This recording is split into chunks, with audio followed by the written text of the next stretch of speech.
Hey guys, it's me again, Orcs and where we last left off, let's see, checking. Let's see, he established established foundries, trade routes, helped the House of the Rising Sun, some guy pointed out to me in the comments, House of Dawn, and if you guys want to choose between House of Dawn and the House of Rising Sun, you guys decide. Whichever one I'm cool with.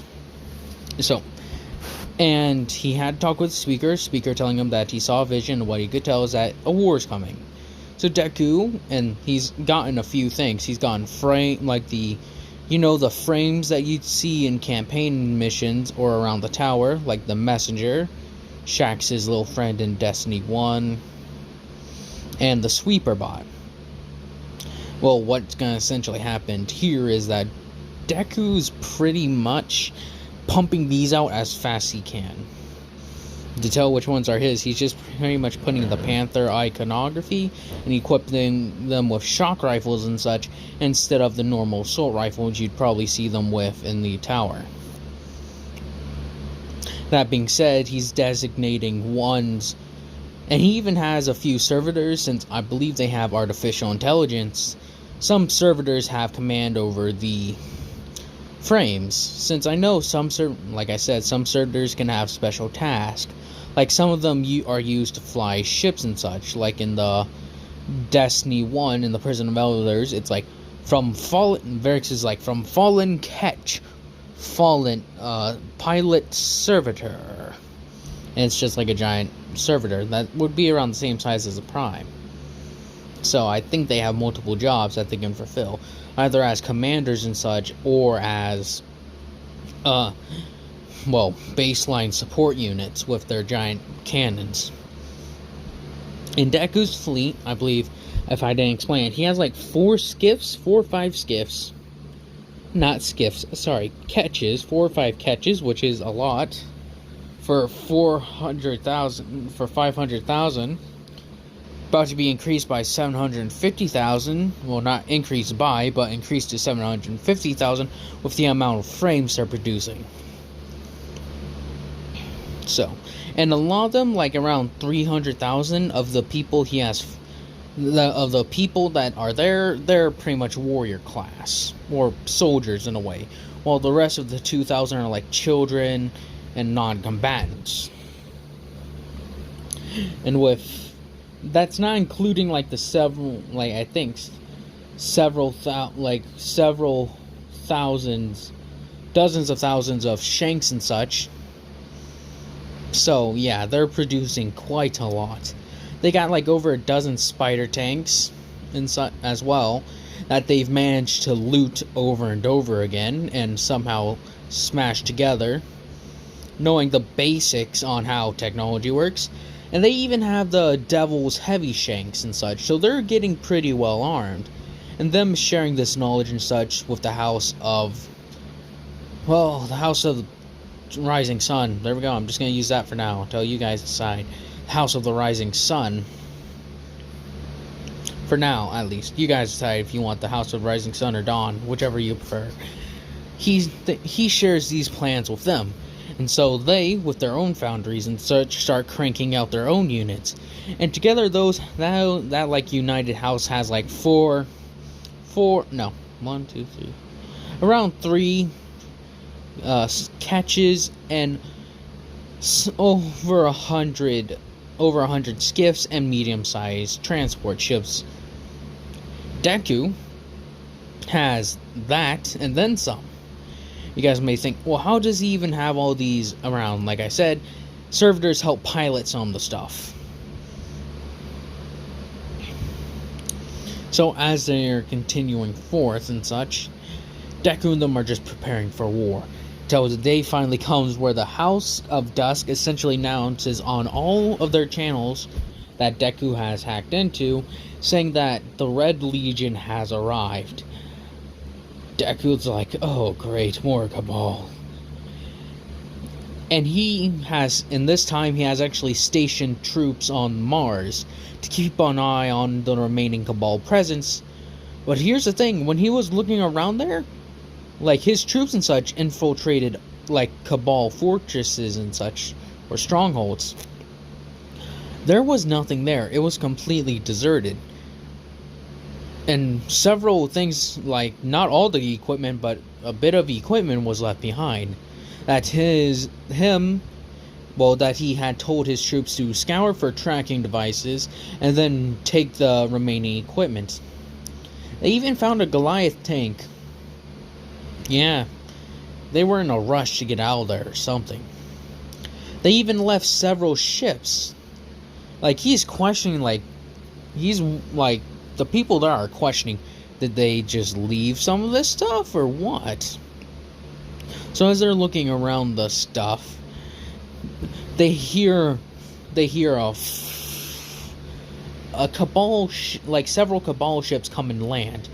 The troops inside, like Deku's, like scavengers and such, end up taking up nice little positions. And what comes waltzing down is Red Legion phalanxes, legionnaires, and a Centurion. Centurion barks his orders, telling them to gather the rest of the supplies forgotten by the Sand Eaters. As they lay a trap, they immediately they use their same tactics, a few grenades and then rapid fire, ending up taking down the squad very quickly. They looking over the new phalanx shields and this new weird weapon that the Centurion was carrying.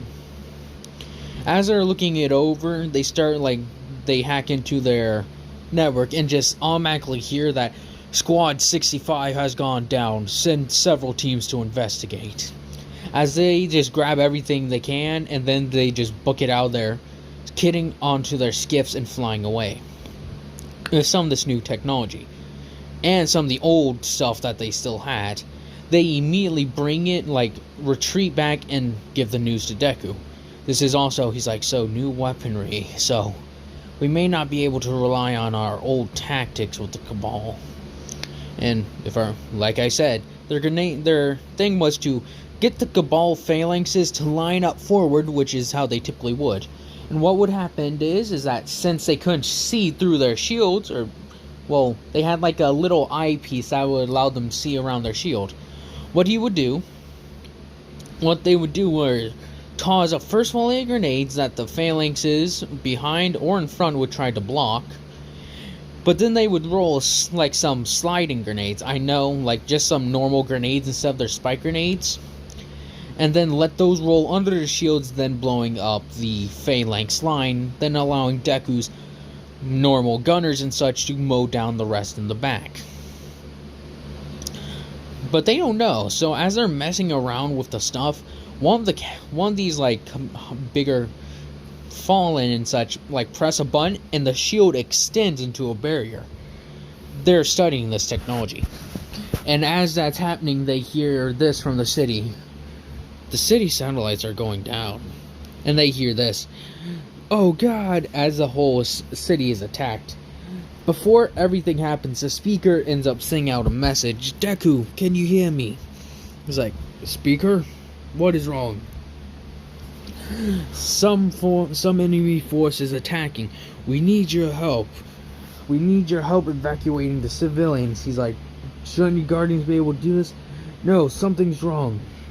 Visions, something. He's like, as he's speaking, then it's just immediately cut off by a Cabal, pretty much yanking this dude up and getting him out of there. Deku, realizing the situation, ends up getting everyone he can. He loads everyone up into the catches, skiffs, and everything, transport ships. They're going to fight. After coming up with a quick little battle plan, he speaks to Kirishima and Toga, and then informing the House of the Rising Sun, tell them to prepare their catches and skiffs that they need to go assist the city. They explaining that apparently it's a new Cabal Legion.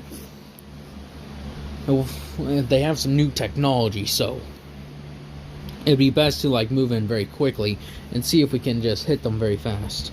So as their skiffs and catches and everything is ready, they load up the frames, everything. He's been having one on standby, ready to enact their plan. He leaves around a catch or two, and several ships to like prepare to defend the city. So they're coming with a total of like four catches to this battle, with pretty much the same amount, except most of the stuff is coming from Deku's side and the transport ships and such. So they have to leave a sizable force behind, or at least a skeleton crew, to defend the city. So as they're all rushing in and they see the whole thing transpiring, Nana Shimura is going through as she usually would. She helps Zavala clear the courtyard, then makes her way through the thing, and notes how the sweeper bot is just surrounded by dead Cabal. She sees the whole place where the speaker was at, and she has to talk with Ikora. She's like, "What's happening, Ikora?" "The speaker's gone," as she like destroys a thresher. Thresher? Yeah, they're threshers or thrashers, one of the two. Then she takes out the couple Cabal remaining over there and moves very quickly, dealing with the incinerators and such. She's like, "What? They're starting to use flamethrowers now? What the heck?" She's rushing through and deals with a few Colossus with a whole new cannon that goes, an arc cannon, and she's like, "That stuff is new." She's rushing through all these, learning and seeing the new weaponry that they're packing and their new armor. She uses the Hammer of Soul and just starts throwing it at people, just like 1, 2, 3, 4, a constant raining blows of hammers. And as she's making her way through, she gets to Amanda Holiday. And they're like, "We're cut off. The civilians and such, the LZ is taking heavy fire, but we won't be able to defend it, as it's just an instant communication. This is the Kell of Panthers reporting. Guardians, do you read me?" It's like, "Dek?" As Zavala's like, "Get me in contact." "Deku, is that you?" He's like, "It is indeed, Zavala. The speaker warned me of this." As he gives the order for all ships to prepare their attack, as the skiffs and everything just start launching their assaults. Boarding parties and everything are established, like to the best of their extent. They're more or less going for crippling the engines and such to keep the ships and such there. At the very least, to weaken them enough to where they're gonna crash or blow up. Either way, all that's kind of bad now that I think about it, considering the fact that they're standing above the city, so. Try and rig them to fly into other ships, taking them outside the city. There we go. With all these smaller ships running bombing runs against every other thing. With Fallen being dropped down to help secure LZs, and even evacuate troops, and their frames and such are also dropped down. And they fight side by side with the Guardians. Since the truce and trade ship and such is already known to the entire city, the entire world even, with Deku and his teams and such working extra hard. Deku asks for where the capital ship is, as they give him and show him the exact ship, which is the one Nana Shimura is currently flying to. She even hears the whole thing. He's like, "Take my Kirishima, you're in charge of the land attack, and Toga, you're in charge of the aerial combat. Kaminari, keep the frames and such going. And servitors, tell them to support from the back lines. Send in the shanks and dozens at a time. Whittle down these Cabal and show them what happens when they mess with the Panthers and those who are our friends. Try to employ the same tactics. If they can't, try to find a different way. You got that?" They're like, "Yes, sir." As he then takes to his personal ship, immediately making a beeline for Gauls, dealing with a few threshers and such along his way. As he's like setting it to autopilot and sending it back around to you guys. As he lands right next to Nana Shimura, she's like, "Deku, what are you doing here?" It's like, "The speaker told me. Now let's go." As he rushes in with his scorch rifle, as they both rush in, he has to duck. Actually, scratch that. He actually lands higher than her, but they speak down to each other. It's like, get moving, I'll meet you around this way. As he then just starts crushing the several Cabal that are in his way. Red Legion Scions. Even a few Scions try to send few of those like weird attacks his way. He pretty much powers through them and just crushes them, blasting them away. Gaul's like, he's like, I am Gaul. Let me see a picture. As they pull up security feeds. As he sees Deku grabbing even some of the several Blood Guard rush him, Deku immediately just dismantling them and throwing them. He actually grabs one and throws him outside the window. Yes, a gladiator or two even tries to rush him. Again, dispatched pretty easily. He takes a break from using his Scorch Rifle and switches to his two swords, parrying the two gladiators and finishing them off again. As he's rushing through, Gaul notices that this great warrior's fighting potential and questions, is he a guardian or something? Last time as he starts pulling up every sense of data I can, then he sees the reports and looks at the symbol on Deku's clothes and such, seeing that he is the Panther.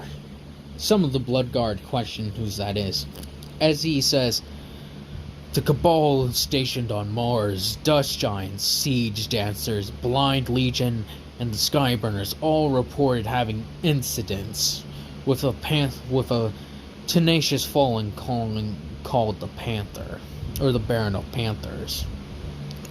It seems he works with the city, the Guardians, which is odd. I will seek an audience with him. As he gets away and starts trying to make his way to him, Deku crushing all in his way and eventually reaches to the top. Nana Shimura, like he said, meets him there. He's like, you found your way up here, Nana. Took you long enough. She's like, well, sorry, I had to go through the ship and fight off several Cabal, high-ranking Cabal. He's like, so did I. Stop complaining. As then they both rush forward. He's 14 feet tall. Remember that. He's taller than most fallen Cals at this point. Even ones like Fikrul, the Fanatic, who is 12 feet tall. And the biggest fallen we know in game is the Machinist, which is his second in command. I can't remember her name because fallen names are stupid. But she's like 16 feet tall. She is 16 feet tall. Thinking, how much ether does one have to grow that tall? Deku's 14 feet, and that's even crazy. Fikrul's 12. He's about the size of old Kells, so... well, yeah, he's like Jesus. And Cyrax? I don't know. The Mindbender. Is his name Harkon? Harkon the Mindbender, I think is his name. Or Cyrax, one of the two. What he does is he becomes 30 feet tall when you fight him in the DLC, and he enters his ascendant plane, because he can somehow control his height in that place. Now, the way Deku and Nana Shimura crushing their way through this. And on the battleground beneath, Endeavor, Suyu and all them, not Suyu. Suyu and them are not there at the moment. The ones there are like, I guess, Sato, Ida, and such. People like that. With Bakugo and Monoma assisting the Fallen with helping them. And they even fight alongside some of the captains and such. Like the Jaguar Captain and the exiled Baroness. They all work together and eventually evacuate most of the civilians. As their jobs are starting to get less and less difficult, they start having less and less troops on the ground, deciding that they don't want to try and take back the city. They're only here to evacuate civilians and such. And as this is happening, this is what the Guardians question. Shaxx even lands, and as Mina actually meets with him, speaking to him. So, you're Shax. Well, as she speaks to him, we got several transports here ready to get these civilians out of here. He's like, well, it seems Panther is good on their word after all. It's like, should never doubt Deku. As then the report comes in, she's like, hold those positions as long as you can. Pull back when they start becoming too much. Remember tactics, throw grenades, blast them away. Do anything you can to slow down the Cabal. We're abandoning the city. Shax is like, what? We're abandoning the city? She's like, sorry, we're not here to save the city. We're here to get these civilians out of here. They're the more important task at the moment. As then she starts evacuating more onto the transport ships, a few of those Cabal balls, like the little drop pods or whatever, come crashing down, and she rushes in to fight them, with Shax going in to rush in, but he instantly sees her swiftly remove them. She's around 9 feet tall. At this point, Kirishima's 11 feet tall, same thing with Toga, and all the other ones are pretty much 10 feet tall, like Twice, Dobby, and all of them. Dobby's having a field day because he's having the fallen walkers and such deployed on the walls, and they're just keep the things going, and they have a few Goliath tanks around among them that they just spray painted. And they actually didn't take off the Cabal weaponry. They essentially just alright, these are effective, so they just spray painted, essentially gave them a paint job, with a few Guardians to go to attack them, but the Fallen are pretty much, whoa, calm down, saying that they commandeered these, quote-unquote, from the Cabal. And some of the Fallen are even, using Cabal weaponry. Several of them thinking, they do get around. So as they rush off, Deku and Nana Shimura are back up there, crushing through them, and kill the Unbent Blade, I believe is the name. Instant, quickly dispatching them, and as Nana Shimura takes care of the whole mess in the engines, they rush up and get to the top. As they're curious on what's happening, well, the whole thing with the Traveler. Several of the Guardians still feel the light fade from them as Nana Shimura collapses, with Deku going to help her, but she's just ugh. And Gaul's welcome to a world without light. And Gaul's you, Panther, I have heard much about you. Deku just giving him the not a stink eye, but just looking at him. He's heard from the reports you've been a real nuisance and killed the last bit of command Cabal had on Mars. For them you will die slowly. As he then orders the Blood Guard to go and try. Keyword is try and take him. Deku at this point has signaled for a ship and has told the rest of the Fallen to evacuate. With Deku being forced back by these Blood Guard are very skilled, nearly pushing him to the edge.